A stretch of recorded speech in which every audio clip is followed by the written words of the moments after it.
దేవునికి మహిమ కలుగును గాక. ప్రియులారా, ప్రభునామన మీ అందరికీ వందనములు తెలియచేస్తూ ఉన్నాను. దేవుని వాక్యమును ధ్యానందాము. కీర్తనల గ్రంథం 94వ అధ్యాయము 19వ వచనం. నా అంతరంగమందు విచారములిచ్చుగా నీ గొప్ప ఆదరణ నా ప్రాణముకు నెమ్మది కలుగు చేయుచున్నది. అవును ప్రియులారా, ఇక్కడ వ్రాయబడిన మాట ప్రతి మానవుని జీవితంలో జరుగుతున్నది.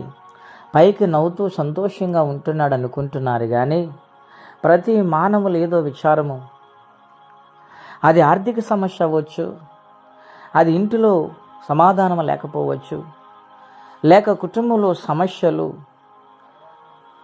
శాంతియుతముగా కుటుంబం సాగిపోకపోవటం వలన, అప్పుల నుండి విడుదల పొందకపోవటం వలన, శరీర రుగ్మతులు, రోగములు, మనశ్శాంతి లేకపోవటం, అయ్యో ఇంతగా నేను ఈ జీవిత ప్రయాణం సాగిస్తున్న, ఎందుకు నాకెంత విచారమని కృంగిపోతున్న దినాలు. అటువంటి పరిస్థితుల్లో మనం ఉన్నాం. ఇక్కడ వ్రాయబడిన మాట ఏమిటంటే, నా అంతరంగం ముందు విచారములు ఇచ్చుగా అంటున్నాడు, నీ గొప్ప ఆదరణ నా ప్రాణమునకు నెమ్మది కలుగచేయుచున్నది. అవును ప్రియులారా, దేవుని ఆదరణ ఎంతో శ్రేష్టమైనది.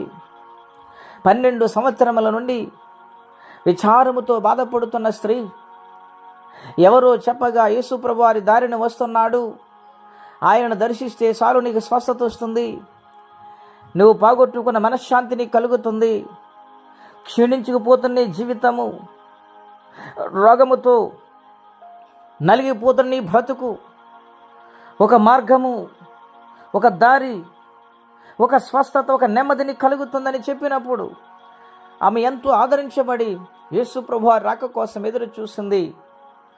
ప్రజాజనాంగములున్న యేసు ప్రభువారిని గుర్తించి ఆయన వస్త్రపు చెంగు తాకింది. విశ్వాసముతో ఆమెకు మనసులో నెమ్మది కలిగింది.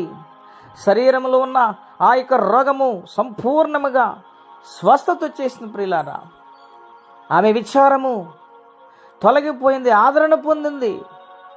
ఈ ఉదయకాలసిన వాక్యం ఏంటి నా ప్రియ స్నేహితులారా, ప్రభు కొరకు మన మనస్సు పెట్టగలిగితే, హృదయాన్ని తెరవగలిగితే, మనలో ఉన్న విచారమును ఆయన కొట్టివేస్తాడు. ఈనాడు చాలామంది అంటూ ఉంటారు, నాకు అన్నీ ఉన్నాయండి, కానీ నాకు మనశ్శాంతి లేదు, నాకు నెమ్మది లేదండి, నాకు సగం నిద్రపడటం లేదండి, నేను కృంగిపోతూ ఉన్నాను, ఎందుకో నాకు తెలియటం లేదని విచారిస్తూ ఉంటారు. ప్రియులారా, పరిశుద్ధాత్మ దేవుడు ఈ ధనాన్ని మనతో అంటున్నాడు, రా నా దగ్గరకు, నేను నీకు నెమ్మదిని కలగజేస్తాను, విచారముని విడుదల కలగజేస్తాను, ఆదరణ ఇస్తానని దేవుడు మాట్లాడుతూ ఉన్నారు.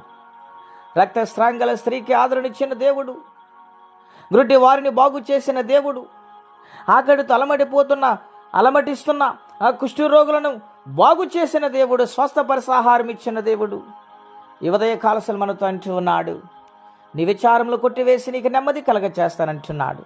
మరి మన హృదయాన్ని ఆయన సమర్పించుకుందామా? దేవునితో మన నిబంధన కలిగి ఉన్నామా? అప్పుడే మన పట్ల దేవుడు గొప్ప కార్యం చేస్తారు. అట్టి కృపా తీర్మానం పరిశుద్ధాత్మదేవుడు మనందరికీ దయచేయునుగాక. ప్రార్థనండి. పరిశుద్ధుడైన మా ప్రియ పరలోకపు తండ్రి, మహోన్నతమైన మీ నామం కొరకై స్తోత్రములు. మా అంతరంగంలో ఉన్న విచారములు తొలగించాలంటే ఈ లోకములు ఏ డాక్టర్ వల్ల కానీ, డబ్బు వల్ల కానీ, ఏ ఆస్తి వల్ల కానీ లేదు నాయన. ఆ విచారం పోవాలంటే నీ దగ్గరకు రావాలి ప్రభా. ఆ నెమ్మది కలగాలంటే నీ దగ్గర రావాలి నాయన.